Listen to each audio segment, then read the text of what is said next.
Hello guys, ये कहानी है एक जू में रहने वाले कुछ जानवरों की। इंसानों की माने तो ये बहुत ही बदसूरत और खतरनाक होते हैं और इंसानों को इनसे दूर ही रहना चाहिए।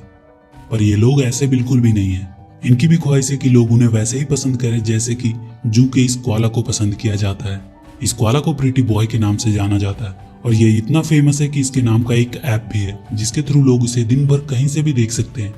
ये कहना गलत नहीं होगा कि ये कोआला किसी राजकुमार से कम नहीं है जिसकी पूरी दुनिया में करोड़ों फैन है। वहीं दूसरी तरफ ये जैकी क्रोकोडाइल, नाइजेल बिच्छू, फ्रैंक स्पाइडर, जो लिजार्ड, इन सबको जू का हंटर चैज सबको ऐसे दिखाता था मानो ये सबसे खतरनाक जानवर हो जिनके पास भी कोई नहीं जाना चाहेगा। और ये है डेडलीस्ट टाइपन स्नेक मैडी। आज इसका पहला शो है और ये काफी एक्साइटेड थी कि लोग इसे बहुत पसंद करेंगे। पर चैज ने मैडी को सबसे ऐसे इंट्रोड्यूस करवाया कि सारे लोग मैडी से डरने लगे। मैडी को समझ नहीं आ रहा था कि सारे लोग उससे इतना क्यों डर रहे हैं। वो तो खूबसूरत है, लोग उसे प्यार क्यों नहीं कर रहे हैं। शो खत्म होने के बाद उन सबको वापस उनके पिंजरे में डाल दिया जाता है। मैडी काफी ज्यादा सैड थी क्योंकि लोग उसे पसंद नहीं करते। वो सोचने लगी थी शायद वो बहुत ही बदसूरत और खतरनाक है।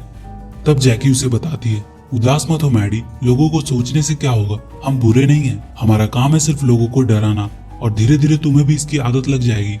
फ्रैंक, नाइजेल और जो भी मैडी को खुश करने के लिए अपनी अपनी खूबियां बताने लगता है। मैडी उन सबको अपनी माँ की लोरी सुनाती है जो कि उसकी माँ उसे सुनाया करती थी। उन सबको जैकी उनके अपने घर की कहानियां सुनाती है जहाँ से वो लोग आए हैं। वो कहती है वो पहाड़ियां बहुत ही खूबसूरत है और एक दिन तुम लोग वहां जरूर जाओगे। अगले दिन फिर से पार्क शुरू हो जाता है और वही इन लोगों का डेली लोगों को डराने का रूटीन शुरू हो जाता है। पार्क में चैज का बेटा जैसी जैकी क्रोकोडाइल के तालाब में गिर जाता है। जैकी उसे बचाने के लिए जाती है पर लोगों को लगता है वो उसे खाने के लिए जा रही है। पर जैकी किसी तरह जैसी को पानी से बाहर निकाल देती है और फिर चैज जैसी को ऊपर खींच लेता है। पर सबको यही लगता है कि जैकी आज जैसी को खा जाती, इसलिए जैकी को एक पिंजरे में डालकर बाहर किसी अलग जगह पे ले जाया जा रहा था जो उसे आखिरी बार देखता है। मैडी और बाकी के जानवर काफी ज्यादा दुखी थे जैकी के ऐसे चले जाने से। चैज अपने बेटे को हमेशा अपने बहादुरी के किस्से सुनाता रहता था कि कैसे उसने अपनी बीवी को खो दिया एक एनाकोंडा को पकड़ते पकड़ते। जैकी के ना होने से फ्रैंक, नाइजेल और जो मैडी को उन पहाड़ियों की कहानियां सुनाने को कहता है जो कि जैकी उन्हें हमेशा सुनाया करती थी। मैडी कहती है, मैं थक गई हूँ वहाँ की कहानियां सुनाते सुनाते, क्यों ना हम सब यहाँ से भागकर खुद वहाँ चलकर उन पहाड़ियों को देखें।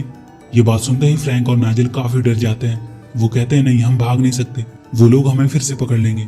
तब मैडी उन लोगों से कहता है कि हम कब तक इन लोगों की कठपुतलियां बनकर रहेंगे। उन पहाड़ियों पे हमारी फैमिली होगी जो हमें हर हालत में प्यार करेगी। फिर वो चारों वहां से भागने का प्लान बनाते हैं। जो चालाकी से अपने बॉटल से निकलकर बाकी सबको आजाद कर देता है। वो सब छुप कर भाग रहे होते हैं तो रास्ते में उन्हें वो प्रीटी बॉय मिलता है जो अपने खिलौने से शोर मचा रहा था। नाइजेल तो उसकी क्यूटनेस पे ही फिदा था। मैडी प्रीटी बॉय को शोर ना करने को कहती है। मैडी उसे बताती है कि वो लोग यहाँ से भाग रहे हैं। प्रीटी बॉय उन पर हंसने लगता है और कहता है कि तुम एक बदसूरत सांप हो, ज्यादा से ज्यादा चलकर कितनी दूर भाग पाओगे। ये लोग फिर से तुम लोगों को पकड़ लेंगे और वापस से पिंजरे में डाल देंगे। और वो जोर जोर से शोर मचाने लगता है। मैडी ऊपर जाकर उसे चुप कराने की कोशिश करती है। प्रीटी बॉय डर के मारे और चिल्लाने लगता है। तब पीछे से नाइजेल बिच्छू उसे डंक मार देता है जिससे वो बेहोश हो जाता है। नाइजेल के जहर से कोई मरता नहीं था, वो बस कुछ देर के लिए बेहोश हो जाता था। मैडी उनसे कहती है, हमें प्रीटी बॉय को भी अपने साथ लेके जाना होगा। मैडी प्रीटी बॉय को अपनी पीठ पे बिठाकर वहां से भागने लगती है। थोड़ी ही दूर पर पहुंचकर उन्हें पहाड़ियां दिखती हैं।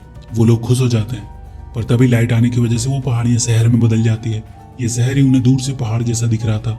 उनका घर उस शहर के उस पार था और शहर और उनके बीच में एक बड़ी सी नदी थी और उनमें से किसी को भी तैरना नहीं आता था। वो लोग एक घोंसले में बैठकर नदी पार करने लगते हैं। तभी बीच नदी में उन्हें एक शार्क दिखाई देती है। वो लोग डर जाते हैं कि ये शार्क उन्हें खा जाएगी, पर वो शार्क खतरनाक नहीं थी। वो बताती है कि उसका नाम जेसेंटा है और वो एक सीक्रेट एजेंसी अगली सीक्रेट सोसाइटी यूएसएस की सीक्रेट एजेंट है। उनकी एजेंसी उन लोगों की मदद करती है जिन्हें दुनिया बदसूरत समझती है। जेसेंटा उन लोगों को एक सीक्रेट पासवर्ड देती है जिसके बोलने से कहीं पे भी उनके हेल्प के लिए यूएसएस के एजेंट आ जाएंगे। जेसिंटा उन लोगों को नदी पार करवा देती है। जू में जब चैज को वहां के जानवरों के भागने के बारे में पता चलता है तो वो उन्हें पकड़ने के लिए निकल जाता है। जेसिंटा अब उन लोगों को किनारे तक ले आई थी। अब इन लोगों के सामने सबसे बड़ी मुसीबत थी सबसे छुपकर शहर पार करना। प्रीटी बॉय उनसे कहता है कि वो अब उनके साथ नहीं जा सकता क्योंकि वो बहुत गंदा हो गया है और उसे अब ब्यूटी पार्लर की सख्त जरूरत है। वो शहर की तरफ चल देता है। वो सोच रहा था कि लोग उसे पहले की तरह पसंद करेंगे, पर हुआ बिल्कुल उल्टा। लोग उसे देखकर डर से भागने लगे। प्रीटी बॉय समझ नहीं पा रहा था कि लोग उससे डर क्यों रहे। तब वो दीवार पे अपना पोस्टर देखता है। सब लोग समझ रहे थे कि नाइजेल के काटने से प्रीटी बॉय को रेबीज हो गया है और अब वो खतरनाक बन चुका है। सब उसे मारने के लिए दौड़ते हैं। इधर मैडी, नाइजेल, जू और फ्रैंक को प्रीटी बॉय की चिल्लाने की आवाज सुनाई देती है। तभी प्रीटी बॉय भागता हुआ उनके पास आता है। अब वो लोग चारों तरफ से घिर चुके थे। सब लोग उन्हें मानने ही वाले थे कि मैडी जसिंटा का वो सीक्रेट पासवर्ड बोलती है और वो लोग वहां से गायब हो जाते हैं। वो सब नीचे एक टनल में होते हैं जहाँ एक स्पाइडर की गैंग उनकी मदद करती है। वो लोग टनल में फ्लश के पानी में तैरते हुए वहां से आगे बढ़ते हैं। वो लोग सक्शन पाइप के थ्रू उस टनल से बाहर निकलते हैं। वहाँ उन्हें चैज का बेटा जैसी उन्हें देख लेता है, पर वो लोग वहाँ एक लेडी के बालों में चालाकी से छुप जाते हैं। चैज वहां से आगे बढ़ जाता है। शहर में प्रीटी बॉय न्यूज में देखता है सब उसे मरा हुआ समझकर आखिरी श्रद्धांजलि दे रहे हैं और उसकी जगह एक कोका नाम का जानवर ने ले ली है। ये देखकर वो उस पर काफी भड़क जाता है। जैसे उन्हें फिर से देख लेता है, चैज उन पे इंजेक्शन शूट करता है पर वो मिस होकर किसी और को लग जाती है। अब ये लोग बस के पीछे लटक कर भाग जाते हैं। जैसे अपने फोन में उस बस का नंबर से पता करता है कि ये बस वेस्टर्न प्लेन स्कूल का है, वो दोनों भी उस स्कूल के लिए निकल जाते हैं। मैडी और उसके दोस्तों वो स्कूल पहुंचकर एक लड़की के पीछे पीछे चल देते हैं जो कि दिखने में पहाड़ी टाइप की लग रही थी। प्रीटी बॉय अभी भी नखड़े कर रहा था, इसलिए नाइजेल को उसे फिर से बेहोश करना पड़ा, पर वो लोग गलती से किसी और बस में चढ़ गए।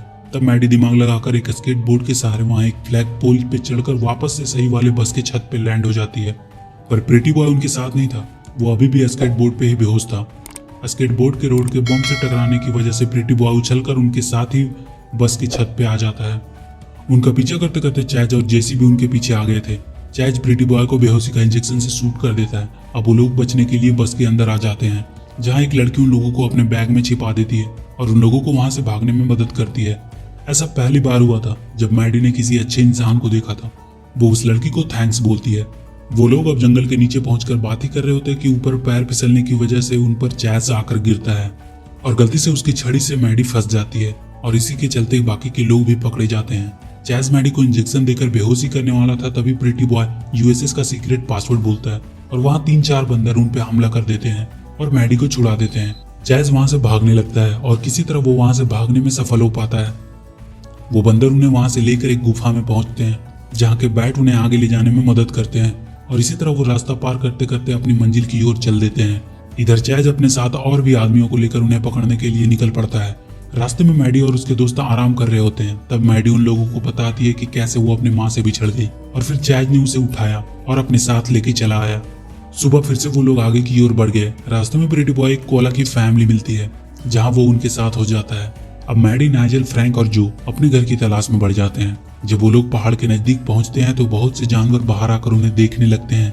पहली बार वो लोग अपने जैसे को देखकर काफी अच्छा महसूस कर रहे थे। तभी सब लोग वापस पहाड़ों में छिप जाते हैं। मैडी देखती है चैज और उसके लोग उन्हें पकड़ने के लिए आए हैं। चैज उन सबको पकड़कर वापस के डब्बे में बंद कर देता है। चैज के बेटे जेसी को मैडी पे तरस आ जाता है और वो उसे गाड़ी से नीचे गिरा देता है। मैडी अपने दोस्तों को वापस लाने के लिए पहाड़ के जानवरों से मदद मांगती है, पर वो लोग मना कर देते हैं। तभी वहाँ प्रीटी बॉय आ जाता है और कहता है कि कोला की फैमिली ने उसे भगा दिया, इसलिए अब वो उनके साथ ही रहेगा। अब मैडी और प्रीटी बॉय मिलकर अपने बाकी के दोस्तों को बचाने के लिए जाते हैं। वो दोनों एक फायर फाइटर की गाड़ी चुरा लेते हैं। चैज देखता है उनके पीछे एक बड़ा सा बस प्रीटी बॉय और मैडी चलाते हुए आ रहा है। मैडी उस गाड़ी के सीढ़ी के थ्रू अपने दोस्तों के पास पहुंचने की कोशिश कर रही थी, पर उसे लगातार चैज और उसके लोग हमला कर रहे थे, जिससे उसे काफी दिक्कत हो रही थी। मैडी देखती है प्रीटी बॉय भी उसके साथ ही सीढ़ी पे आ गया है और अब गाड़ी बिना ड्राइवर की ही चल रही है। नाइजेल चिल्लाकर अपने बॉक्स को गिलास तोड़ देता है और वो तीनों निकलकर मैडी और प्रीटी बॉय के साथ एक बाइक पे बैठकर भागने लगते हैं। चैज और उसके लोग अभी उनका पीछा कर रहे थे। चैज अब उनके ऊपर मिसाइल से हमला कर देता है, पर अब पहाड़ के सारे जानवर मैडी और उसके दोस्तों की मदद के लिए आ जाते हैं। वो सब मिलकर चैज के सारे लोग पे भारी पड़ रहे थे। पहाड़ पर से वो कीड़े लोग बड़े बड़े पत्थर गिरा देते हैं। अब चैज, जैसी, मैडी और उसके सारे दोस्त उस बिना ड्राइवर वाले बस के ऊपर थे। ये बस खाई की तरफ बढ़ रहा था। तब चैज जाकर गाड़ी का ब्रेक लगाता है, पर पीछे से आ रहे एक पत्थर के टकराने की वजह से वो बस नीचे खाई में गिर जाती है। वो सब बच जाते हैं, पर जैसे सीढ़ी से लटका हुआ था वो किसी भी वक्त गिर सकता था। चैज अभी भी डर रहा था कि कहीं मैडी उसके बेटे को काट न ले। तब मैडी चैज से कहती है, मेरी एक बूंद 100 लोगों को मार सकती है, पर मैं ऐसी नहीं हूँ, मैं कोई राक्षस नहीं हूँ। और वो अपना दांत चैज के हाथ में पहने बेल्ट पे जोर से गड़ा देती है और अपनी पूंछ की मदद से जैसी को बचा लेती है। चैज अब बदल चुका था। वो मैडी को इसके लिए थैंक्स बोलता है। पहाड़ के सारे लोग उनका अच्छे से वेलकम करते हैं। वहाँ मैडी को जैकी क्रोकोडाइल भी मिलती है। असल में ये जैकी ही उस यूएसएस की हेड थी और इन्हीं के एजेंट्स मैडी और उसके दोस्तों की मदद कर रहे थे। सब एक बार फिर से मिलकर एक हो जाते हैं और ये मूवी यहीं द एंड हो जाती है।